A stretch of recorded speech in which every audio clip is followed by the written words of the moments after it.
only takes one casting director with the bravery to cast me as, you know, a rapist. You know what I mean? Yeah. And Barry's gone.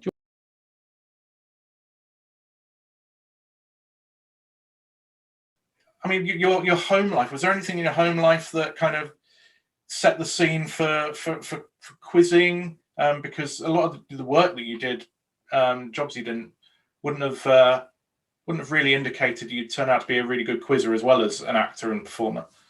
No, as I say in the book, you know, do you remember when we used to huddle around Mastermind when there was only 3 channels, you know, and there'd be 15 million people enraptured by somebody trying to answer questions on British maths. You know, they'd be like us like that. My dad was a postman, mum was a cleaner, and me and my sister like that. And I did like your story about being a postman and meant you could get served when you were in your uniform. Well, this is it. You see, this is it. So, you know, there was nothing, absolutely anything to do with knowledge or quizzing. I wasted my time at school. I think indirectly, a lot of people who try and attain knowledge later in life are trying to make up for a wasted education. And this was my fault, not the school, you know. I didn't try. I always, something in the back of my mind, always knew that a maths O level wouldn't get me the job I wanted. I loved English lit. I loved history. I loved anything you could attach a person to that was warm. But numbers, I always found dispassionate. Obviously, my own problem up here. So I left school to become a postman without any exam results because I was desperate to start work, and you were allowed to leave school at 16 then, only 16 years and 2 months old. And I just joined my dad and his mates as a hard drinking postman for many years and thoroughly enjoyed it. But then I really started drinking too much. I mean, I was on, you see, when you're a postman, you start work at, you get up at 4:30 in the morning, 4:15, and you finish work at midday. So you're thirsty, just like a bank worker would be at 5 o'clock. So queue many pints, and then I'd go home, mum would cook me lunch, I'd go back to bed, sleep for 3 hours and go out and do it all over again with my mates who weren't postmen. So, I mean, literally, it's not a boast. It's a desperate thing. I was at 18. I was on 10, 12 pints a day. It was desperate. Beer was cheaper then, folks. So I thought, I've got to break this cycle. So I ended up joining the Navy. Didn't drink for 10 weeks in training. So I knew I didn't have a problem. And then they found out I was colourblind. So I had to leave the Navy. And then for the next few years, I always managed to get a great summer job. I was a Pontins Blue Coat. I worked in America on summer camps. I was an 1830 club rep for 1830s that I can't remember anything about. And I hope nobody else does. But every winter I go back and stack shelves at Safeways, which I was very grateful for. But it was going nowhere really. And then somebody suggested to me, you know, amateur dramatics. They said they always need young men because young men are traditionally, you know, a bit shy and, you know. So I went along and I found out I had an aptitude for it. And I thought, okay, this could work. And I worked very hard at being an amateur actor. And I won the best actor in Kent in 1989-90. And then luckily in 1991, a drama school, after a couple of years of trying, finally took me on with the Webber Douglas Academy, now sadly no longer with us. And yeah, and that was it. I started acting at 27. And, you know, by any stretch of imagination, it's been a successful career. I mean, you started off in EastEnders just being a sort of a tiny walk-on part. Well, not walk-on, was it drive-on? There's in an ambulance. And then kind of got spotted, they saw potential, and then you were brought in as a bit of a bad boy that then morphed into the Barry that everybody ended up loving. I think, you know, there are some people who, you know, walk into a soap and they're out within 3 or 4 episodes, and then sometimes they spot something. So, you know, to have a career and have a much loved character like Barry, you know, that's quite something, really, I think. I was so lucky all the way along. Okay, so I was an ambulance man. I lied about the fact I could drive, and they gave me the job as the driver with one line. And I thought, you know what, I'll just drive it. And a mate of mine said, you're mental. So I owned up and said, I can't drive. So they gave me the job of paramedic number 2, had 16 lines. When they were casting for Barry, they remembered me as the paramedic number 2. I was working at Pinewood on a movie, and I was working Wednesday, Thursday, Friday. My agent said, you've got an audition as Barry on Thursday. I said, well, I'm here. You know I'm here. I can't make it. They said, never mind. There'll be other jobs come up. At the end of the Wednesday night, the first AD came up and said, you're not needed tomorrow on the Thursday. I said to my agent, get me the job, get me the interview. They changed the casting of Roy, who was my dad in EastEnders. It was supposed to be a big, good-looking blonde fella, and it ended up being Tony Cornter, who is a big, good-looking fella if he's watching, but not blonde.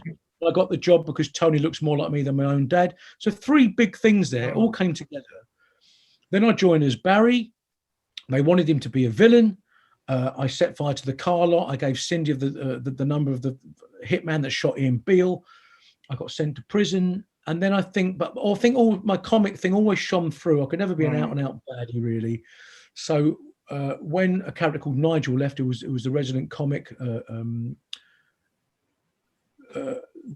I think they remembered me and thought, let's shift him in as the comic turn, and that gave Barry more longevity. So I then had another 7 years of longevity as the resident comedy character, because it is a dark soap, and it just is. I mean, some horrific storylines at the moment. So anybody who makes people laugh is always very popular. And there was only, we hark back to earlier, there was only 4 channels at the time. There was only a documentary about cheese on the other side. So we'd get 15 million people on a Tuesday night when there wasn't a murder. You just became famous just by being in it. It didn't matter if you were a mediocre actor. You just became famous. And it was an incredible thing to be a part of, But there are plenty of people who've been on EastEnders that people forget, and Barry isn't one of those. I think it's a testament to how you portrayed him, and getting on Extras where they're playing on the recognition that the audience has for the character, and then you're playing up to people's perceptions of what Barry might be like, or you might be like as an actor, playing yourself on screen. I don't think that would have happened to somebody who wasn't playing a much loved character in EastEnders. I think it had to have that side, that positive feeling that people had towards Barry for you to do so well in that role. And really... I guess so. I mean, it's very kind of you to say that, but I guess so, because I think that's exactly what Ricky and Stephen picked up on. I'm not sure exactly which one of them was the EastEnders fan, and I never asked, but one of them spotted that, exactly what you're saying. So I went to meet them. Ricky phoned me up. I mean, he's notorious for getting through to actors without going through their agents. I never know how he got my phone number. And by the time you've agreed to do it, your agent's got no bargaining power. So he's very clever. So I knew that I was typecasting myself. Not only had the soap done that, I knew by doing this I'd further type, because, as you say, I was cast as a comically unemployable version of Barry / Shaun Williamson. But I said, I said to Ricky, who else is in it? He said Samuel L. Jackson, Kate Winslet, Ben Stiller. I went, well, I'll do it. It's not a bad resume, is it? No. And I'll never regret it, because when you leave a soap, you need to keep the ball in the air somehow. Otherwise, as you're getting at, you just fall into a black hole, and people just remember you literally just for that. Then there's a big decision to make. How do you go from there to go back to being a serious actor? I use the word serious. And at the time I was married with 2 children. I thought the only way to do it is to go back to like someone paying you £250 a week to be Uncle Vanya. No one's going to pay you to be Uncle Vanya as Barry from EastEnders at the Old Vic. Do you understand? The only way they're going to pay you to do it is to be above a pub somewhere in Clerkenwell. So to then rebuild to be, I use the term loosely, a serious actor is a hell of a long process. The only person I know who's done it is Matthew Kelly. Because of whatever reasons, totally innocent man, left A Stars in Their Eyes and then rebuilt himself as a serious actor. And he's done some great work. Yeah.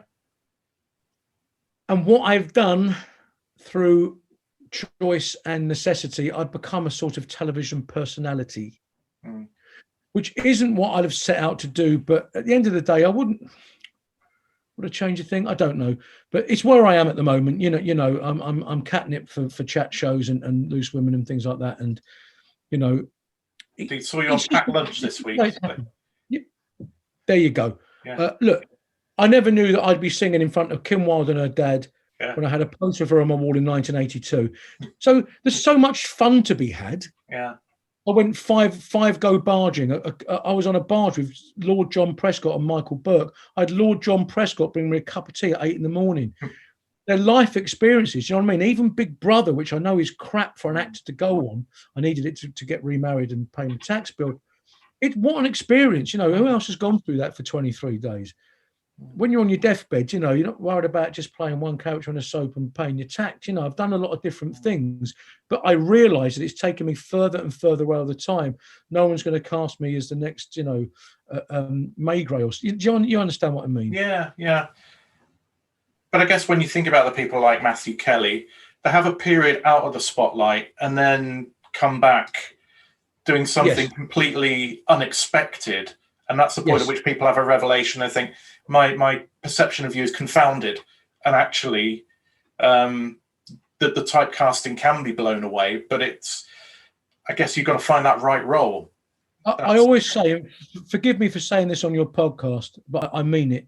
It only takes one casting director with the bravery to cast me as, you know, a rapist. You know what I mean? Yeah. And Barry's gone. Do you understand? Mm. But you just need to get that. I want to be. You understand what I'm saying? I don't want to be that. But it only takes that courage from a casting director to see beyond what you are, and you can break it. But you just need that break, and you sort of understand why they're not casting you as that. But that's the sort of thing you need. And your ambitions, do they still lie in the dramatic arts? Good question, Gareth. This could be the first of many lockdowns, as we know. So I would really like this book to be successful, purely because I would then like to be able to write another one and another one and another one. So that not only because I love writing, I'm passionate about writing. I love writing this book, but if these awful things keep happening, and don't get me wrong, people are dying. I'm not feeling sorry for myself, but I could get booked in a tour next year of Guys and Dolls playing nicely for 12 months. In January, this happens, they'll shut the whole tour. With me. Yeah. So it's a deadly serious situation for anyone in the performing arts. This is deadly serious. So to be able to do this writing or something else, so I'm desperately looking around for other means. You know, I'm lucky that I had some savings. I'm lucky that I can write scripts. I've got a load of radio scripts in my head. I've written for a soap opera called Red Rock. So I would definitely try and keep the writing going parallel with the acting in case this hideous thing happens again. Thanks for watching this video on all things quiz. If you enjoyed it, please click the like button. And if you really enjoyed it and want to see more like this, then click subscribe. And to the left, you can see some other videos you might enjoy.